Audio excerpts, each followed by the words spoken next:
So these notes are going to cover the actual fighting of World War I and some of the new technologies that led to making it such a deadly war. So your vocab here, a front is an area where fighting actually occurs. So where two armies are actually fighting each other, that is a front. You're going to hear another thing that is theater. A theater is the geographic area where fighting is happening. A stalemate, this is a deadlock. So think of like football. If the offensive and defensive lines are both really good and neither can move, they're at a stalemate. This is what's going to happen a lot during World War One, where neither side can move or attack each other. A Zeppelin, you've seen them before. Think of the Goodyear blimp. That is a Zeppelin. It's just a gas-filled balloon. A U-boat just means submarine. So U-boat actually means submarine in German, but we're going to call German submarines U-boats. A convoy is merchant ships that are grouped together to defend against warships and U-boats. So merchant ships are unarmed ships that are used for like transporting goods. And then the Dardanelles is an area that connects the Mediterranean Sea and the Black Sea. So it connects Russia to the Mediterranean Sea. This is going to be an area that is fought over by the Allies and the Ottoman Empire. So World War I is a brand new kind of war, and it's called the Great War for a reason. A, because of the size, and B, because it's fought differently. So before World War I, wars weren't really industrialized. Wars were limited mostly to the summer and spring when it was warm, and not a lot of people from the countries that were in the war were actually involved. World War I is going to be what's called a total war. Everybody's involved. You can see here from these numbers, these are actually the numbers of soldiers that are involved in each army. It is just massive. They eventually draft pretty much all their soldiers, all their men to fight. Some of the advancements, though, make the war so deadly. So the huge casualties in trench warfare. Trench warfare is where you're using, bunkers and trenches, obviously, to defend. Is because the new weapons were so deadly, it made it too costly to actually attack your enemy. So you had to dig into the ground to just survive. The machine gun and modern artillery are going to be two of the major things that change warfare. So the machine gun during World War I really matures as a weapon and it becomes extremely deadly. It's too costly to advance to try and attack a machine gun because they can just mow down soldiers one after another. Modern artillery, it's quick firing, it fires explosive shells, eventually shells, and it'll end up killing more soldiers than even guns will. Artillery is actually the main thing that kills soldiers during World War I. Poison gas, which we will also call chemical weapons, is going to be used to eventually blind, suffocate, and burn soldiers out of trenches because trenches are really effective. You can't shoot somebody when they're underground, and it's hard to hit them with artillery when they're underground, but the chemical weapons are going to get into those trenches and it's going to be able to force people out of them. But eventually, again, science and technology, gas masks are made, which make it so chemical weapons aren't as effective. World War I is really unique in that countries put all of their industry, all of their science towards making new and better methods of basically killing people. It's the first modern war. They'll come up with tanks. So there's an area called no man's land, which we'll learn about, where if you go out there, the area in between trenches, you're pretty much guaranteed to die. But tanks, since they're armored, can cross that. They use airplanes and zeppelins for the first time in warfare. Eventually, they're actually armed and they're shooting each other down and they're bombing troops. But at first, they were just used to observe troops and gather intelligence. Submarines and U-boats are used. This is when submarines and U-boats become mature technology that can actually sink and attack enemy ships. They're going to be used to wage what's called economic warfare and try and starve other countries literally into submission. So you can see, think of the World War I as the first like scientific war where nations use all their industry, all their science, and throw it into the war. So you can see some of the inventions here. These are the Zeppelins. They're going to be used as like early bombers almost to bomb enemy cities. We have the long-range artillery. When I said long range, this is a railroad gun. You can see how big of a shell it fires. We have the chemical weapons here. At first, they were just valves that were opened up on canisters. Eventually, they'll actually shoot chemical weapons out of artillery, early tanks, machine guns.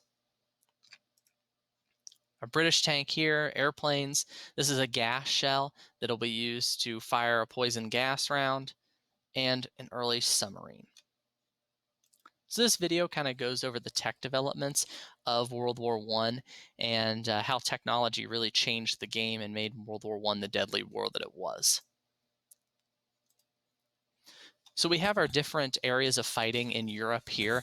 We're going to go over these fronts a little more in depth, but I do want to highlight a couple of them. So this area that I'm circling, this is going to be called the Western Front here. So I'll put a W. This is the Western Front.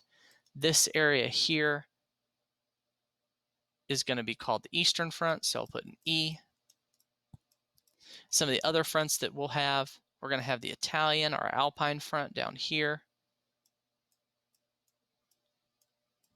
We're going to have a couple different fronts that occur around this area, so I won't label all of them. And then this area down here, we're just going to call the Middle Eastern Front. So that kind of gives you an idea of who is fighting where and what is going on in the world during this time. This video here goes over what life in a trench was like, and it'll kind of give you an idea of what the trenches actually looked like. So the first front that we will start with is going to be the Western Front. This is kind of like the big show. This is where all the press for the war takes place. So it's going to be in Belgium and France. So we have Belgium up here, we have France down here. On the side where my mouse is currently is going to be Germany. And it's going to be France, Belgium, UK, and eventually the United States versus Germany. And it pretty much is going to be here and stay this way the entire time.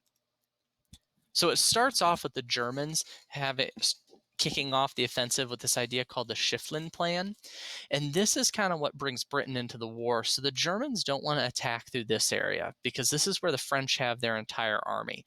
So what the Germans do is they try and go through Belgium, come down, capture Paris, cut off the entire French army, and they want to end the war very quickly. The Germans are currently facing what's called a two-front war. They have the Russians in the east, and they have the French and the British in the west, and you don't want to have your troops split. So they want to knock France out very quickly and then turn all their attention to Russia. But it doesn't work because the Germans are stopped right here at what's called the Battle of the Marne. And this is pretty much where the rest of the war is going to take place in the Western Front. The Western Front will break down into what is called trench warfare. Those modern machine guns, modern artillery, they make it too costly for troops to attack. If you send your troops out into the open, they're just absolutely slaughtered. Poison gas will be introduced to try and clear the trenches, but it doesn't even work that well. And eventually, tanks and the aircraft cause the breakouts, which will make it where the Allies begin to push the Germans back into Germany. But that's not going to happen for 3 or 4 years. The Eastern Front is our next front we're going to go over, and you can see it runs mostly in Poland. What is Poland? Russia, Austria-Hungary. I would say this line right here, this is where we start the Western Front, and then this is where we end it, the green line. But you can see it's mostly going to take place in Russia, and it's going to be Germany and the Austro-Hungarians versus Russia and the Romanians. Romania ends up joining the Allies because it wants to take this area from Hungary, who is their rival. So the Eastern Front is an extremely large front. It's a longer front than the Western Front, so there's less trench warfare. The Western Front turns into trench warfare because there's too many soldiers packed into too small an area, but the Eastern Front is so large that armies can kind of get around each other. Initially, what happens is Russia invades Germany, but the Germans actually counterattack, and at the Battle of Tannenberg, they completely destroy an entire Russian army. They annihilate a Russian army. These are captured Russian prisoners from the battle, and that kind of reverses the war for Russia. The reason Russia does not do well in the Eastern Front is they had difficulty supplying their troops. They had difficulty actually getting shoes and rifles and bullets, which are all very important to warfare, to their soldiers. They weren't industrialized. They hadn't built up roads. and they just didn't have the factories to make all that stuff. That's why the Allies are going to try and supply the Russians as much as possible during the war. You can see the Eastern Front here. Obviously, not as many trenches. It's more out in the open. Our next front is going to be what's called the Italian or Alpine front. You can kind of use those interchangeably. This is in the Alps in Central Europe, so in the highest mountains in Europe. And it's going to be Italy versus Germany and Austria-Hungary. So if you remember back to our first lesson, Italy was actually part of the Central Powers. But Italy had signed their secret treaty with France, so Italy switches sides to the Allies. This is because the Allies promised them Austrian land, number one. If the Italians helped them defeat the Central Powers, the Allies would give Italy some of Austria's land. So they invade north into Austria-Hungary. The combat, as you can see, is mountainous. They're using skis, okay, they're using ladders to get up the sides of mountains, and trench warfare even in the mountains. This video kind of goes over the Battle of Caporetto, which is an absolute disaster for the Italians. It's kind of their version of Tannenberg, and they get pushed back into Italy, and the Allies actually have to send troops to help the Italians not get overrun. So some of our other smaller fronts where fighting occurred was the Macedonian front. This is in the Balkans, and this is going to be kind of where the war kicked off. And this is going to be Germany and Austria-Hungary and Bulgaria, who joins the war, versus the Allies, so all the Allied powers in Serbia. Bulgaria and Serbia were rivals, so Bulgaria joins to try and take Serbian territory. Serbia actually gets defeated and their territory conquered, and the fighting would move all the way to the Greek border, where the Greeks would eventually join the war on the side of the Allies as well. Our next theater is the Middle Eastern theater.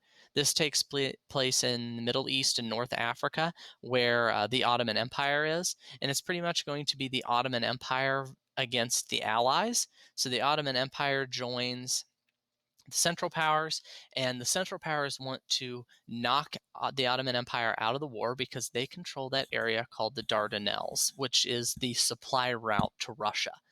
So the Allies start the Gallipoli campaign, where Britain uses most of its colonial troops, so Australians, New Zealanders, and Indians, lands them at Gallipoli, but it does not work. It's a major defeat for the Allies. They lose about 200,000 men, and they have to pull back, and the Ottomans retain control of the Dardanelles.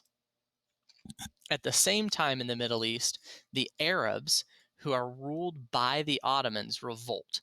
So the Arabs were their own ethnic group who were ruled by the Ottomans. And if we can remember back to talking about nationalism, there's that idea that if you have your own ethnic group and your own people, you should rule yourselves.